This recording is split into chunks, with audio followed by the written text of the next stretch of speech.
Ladies and gentlemen, the American German Bulldog Nation, welcome to the Eric Deters Show. Let's get rocking and rolling.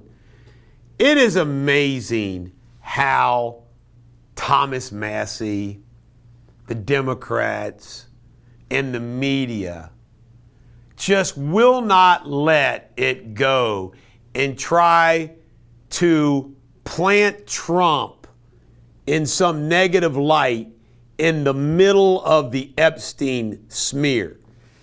The reality of it is there has been not one fact that Donald Trump ever did anything wrong. And I want you to think about this, folks. You're Donald Trump. You're a businessman in New York City. Think about all the people that you come across, parties you end up going to, cocktail hours, whatever, dinners, banquets, social settings, whatever, where you interact with all kinds of miscreants. That applies to everybody, not just Donald Trump. Can you imagine the people who've gotten a picture of Donald Trump that Trump's like, I don't even know who the hell that guy was, and there's some kind of criminal? I mean, think about it. It cracks me up how they're just suffering from it. And in fact, we now know that it looks like Trump might have been somebody who helped the law enforcement get Epstein. All right. Elon Musk has endorsed Byron Donalds for Florida governor. This is a big deal for the following reasons. Money, his interest in Florida, space program and whatever. In my opinion, this means that Byron Donalds is now funded. Blue Origin, congratulations to them. The New Glenn rocket took off successfully and, like the rockets from SpaceX, landed on a ship safely. It's a big deal. They launched the New Glenn, which was a rocket projecting satellites and ships to Mars. They'll get to Mars like a couple of years. But congratulations, this is a success for our country. J.D. Vance sat down with Sean Hannity, said he'll be talking to Trump about 2028 after the midterms. Of course, we know that they've already got that planned. 186,000 dead people, according to our agriculture secretary, receive SNAP benefits.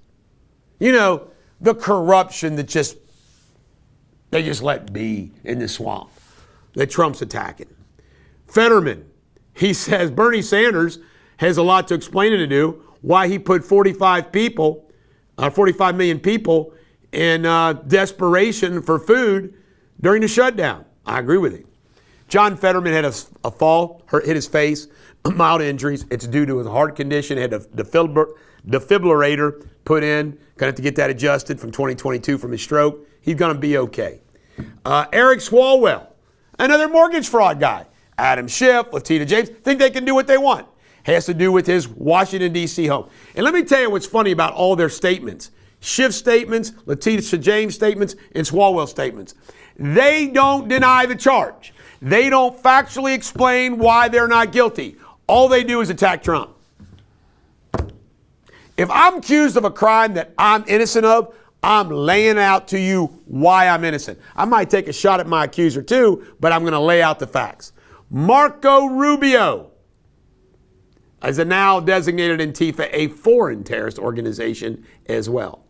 Melania and the president had a wonderful press conference yesterday announcing initiatives for foster children and work programs, and it was beautiful. And Trump had a great encounter with some kids that got pins from him. You know, Trump just knows how to be with people of all walks of life. He just does. U.S. Catholic bishops voted their Catholic hospitals will not do gender transition surgeries. Good. A former air traffic controller told Newsmax that Obama hired air traffic controllers not based upon talent, but DEI. Imagine that. Jack Schlossberger, Caroline Kitty's one and only son, whack job himself, is going to run for Nadler's seat in New York City. And here is a videotape.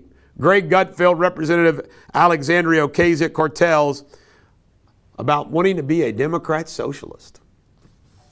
She says, I can't tell you how many times Trump supporters have come up to me and said, yes on Democrat socialism, and I can learn from you. Well, I can tell you how many. 0. Didn't happen. She made it up, because one thing you know about Trump supporters, they're pretty solid on their beliefs about socialism. They make it pretty clear. That's like her. That's like a dog saying, "I can't believe how many times a fire hydrant has come up to me and said, 'Hey, I really like getting peed on.'" I love it. All right, don't have any world news for you. Pop culture. The penny. They did the last mint this week. Did you know that a penny cost over 3 cents to make? Good reason to stop making them. Costs us like $80 billion a year to make pennies. Those of you that saved those jars of pennies, who knows what's going to happen. Landman begins this Sunday. Can't wait to watch Landman. I've watched the first 2 seasons. It's really good. Sports Without Boundaries. Patriots beat the Jets 27-14 in some pretty cool uniforms. NFL games this Sunday. The big one is Lions versus Eagles on Sunday night. Bengals and Steelers Sunday at 1. NCAA football, 2 big games. Oklahoma at Bama, Texas at Georgia. Purdue last night beat Bama 87-80 in basketball. Aaron Judge won the MVP over Cal Riley of the Mariners. I disagree with it. Shohei Ohtani won the MVP in National League. Who else? John Force of those hot rod cars has retired. Manager of the Year, Stephen Vogt of the Guardians. BS. Should have been the Blue Jays manager. And Murphy won it for the Brewers. I agree with that. Your Shakespeare insult of the day is, do not be a perfidious, feeble pig. Or prig, excuse me. Pig, prig, it's all the same.